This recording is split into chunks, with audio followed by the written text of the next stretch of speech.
كم مرة حسيت إنك عايز تكون شخص مختلف وعايز تغير حياتك؟ كم مرة حسيت إنك عايز تبطل عادات سيئة أنت أدمنتها، أو تكتسب عادات جديدة كويسة، أو تغير نمط حياتك للأحسن، يعني تكون نسخة أفضل من اللي أنت عليه دلوقتي. لكن شايف إن التغيير صعب جدا للأسف. خلي بالك التغيير بيبدأ بخطوة صغيرة، إنك تقول لنفسك بمنتهى الشجاعة: حان وقت التغيير، أو حان وقت البداية الجديدة. النبي صلى الله عليه وسلم قال: لا يزال قلب الكبير شابا في اثنتين، في حب الدنيا وطول الأمل. وطول الأمل ده للعلم نعمة كبيرة جدا، لأن ده إشارة إلى أنه مازال في فرصة لبداية جديدة. مهما كنت ومهما كان ماضيك ومهما كان عمرك، في فرصة لبداية جديدة. لكن السؤال: إزاي ممكن أبدأ بداية جديدة؟ وإزاي ممكن أتغير؟ أول حاجة اعرف نفسك. اعرف نفسك.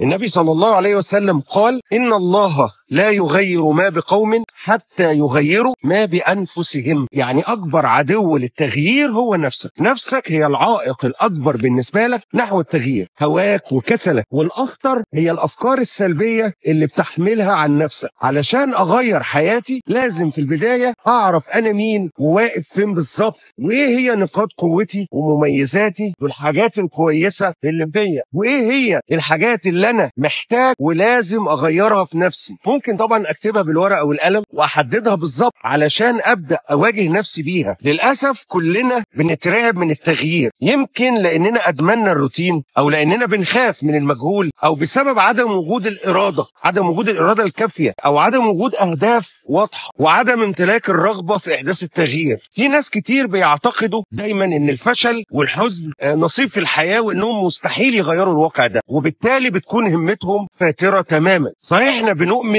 بالاسم واسمة ربنا وبالنصيب وبالرزق، لكن ربنا هو اللي قال: فأما من أعطى واتقى وصدق بالحسنى فسنيسره لليسرى، وأما من بخل واستغنى وكذب بالحسنى فسنيسره للعسرى. يعني أنت ابدأ البداية من عندك وربنا هيسر بعد كده. تاني حاجة: اخرج من منطقة الراحة. كلنا بنحب الراحة، لكن حقيقي الراحة هي أكبر عدو للنمو. لازم تفهم إنك إما إنك تنمو أو تموت. تخيل لو إن النبي صلى الله عليه وسلم آثر الراحة ولم يرسل رسله إلى الملوك والأمراء. تخيل لو كان فضل في مكة وما هاجرش للمدينة. الهجرة كانت خروجه من منطقة الراحة، وكانت بداية مرحلة عظيمة غيرت وجه العالم. يبقى علشان أوصل للتغيير المطلوب محتاج أستلهم من همة وعزيمة وشجاعة النبي محمد صلى الله عليه وسلم، لأن التغيير محتاج شجاعة. شجاعة إنك تقول هتعلم حاجة جديدة، شجاعة إنك تقول هجرب أسلوب حياة، هجرب أسلوب حياة مختلف ممكن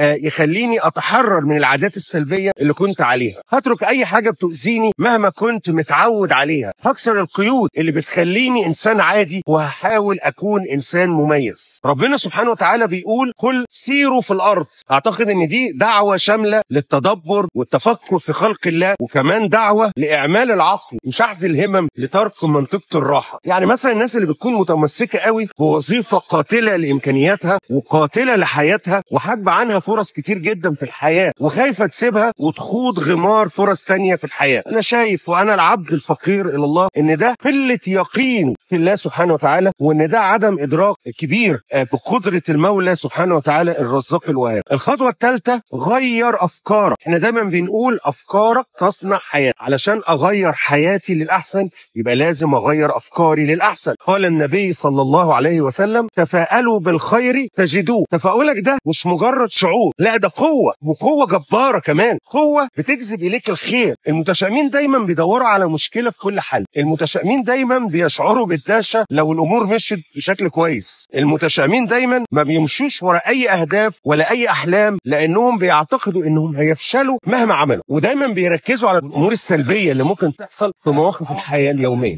ودايما بيعتقدوا إن المخاطر أكتر بكتير من الفوائد. علشان كده دايما واقفين مكانهم. علشان كده النبي صلى الله عليه وسلم بيقول: تفاءلوا بالخير تجدوه. يا سلام يا رسول الله، جملة وجيزة لكنها واحدة من أعظم الدروس في مكونات النجاح. يمكن ناس كتير ألفت كتب وعلوم زي الطاقة والقانون الجذب وغيره حوالين نفس الموضوع اللي النبي صلى الله عليه وسلم اختزله وأوجزه بمنتهى التركيز والحكمة والعبقرية في 3 كلمات: تفاءلوا بالخير تجدوه. يعني يا رسول الله أنا أقدر أجذب النجاح والطموح والامال لحياتي علشان الاحلام تتحول لحقيقه. طبعا هو ده تقريبا اللي كان الرسول صلى الله عليه وسلم يقصده، وهو ده اللي كان بيعمله صلى الله عليه وسلم. كان في اصعب الظروف والاحوال واحلك المواقف بيبشر اصحابه بالنجاح والفلاح والفتح والنصر المبين. علشان كده دايما خليك متفائل، ما تقولش انا فاشل، قول انا هتعلم وهنجح المره اللي جايه ان شاء الله. ما تقولش انا مش قادر، قول انا هحاول ان شاء الله. خلي بالك حياتك دلوقتي هي نتيجه افكارك امبارح، فلو انت عايز مستقبل مختلف يبقى لازم تختار افكار افضل، ده لو انت عايز مستقبل افضل، وهكذا. رابع حاجه، ضع خطه وابدا فورا وما تستناش الظروف المثاليه، لان الظروف عمرها ما هتكون مثاليه ابدا. من غير خطه التغيير بيكون حلم عشوائي. علشان كده لازم تكتب اهدافك وتخليها واضحه وقابله للقياس، واسال نفسك انا عايز اكون فين بعد شهر، عايز اكون فين بعد سنه، طب عايز اكون فين بعد 5 سنين. طب خد الاصعب، اسال نفسك انا عايز اكون فين في نهايه العمر. قال النبي صلى الله عليه وسلم الكيس من دان نفسه وعمل لما بعد الموت. والكيس هنا اللي يقصده النبي صلى الله عليه وسلم هو الذكي اللي بيفكر في المستقبل وبيستعد ليه. فهل انت مستعد لانك تكون انسان نجح تماما في رسالته في الحياه؟ هل انت مستعد لانك تكون انسان ترك اثر عظيم في الحياه دي؟ والاهم من كل ده، هل انت مستعد لانك تكون انسان فزت برضا الله سبحانه وتعالى؟ وما اعظم من ذلك من فوز. التغيير مش رحله سهله، لكنه يستحق كل خطوه، لان حياتك تستحق انك تبذل كل جهد علشان تكون افضل. انت تستحق انك تشوف افضل نسخه منك. اللهم صل وسلم على سيدنا محمد الذي علمنا ان التغيير يبدا من الداخل، من القلوب ومن الافكار. اللهم صل وسلم على سيدنا محمد الذي استطاع بحكمته ورؤيته الثاقبه ان يغير ويبني امه عظيمه تسود العالم بالعلم والحضاره بعد ان كانت غارقه في الجهل والضياع. وهذا التغيير الجذري الذي حققه لم يكن ابدا بالسيف، بل بالعقل وبالكلمه الطيبه والمنطق السليم.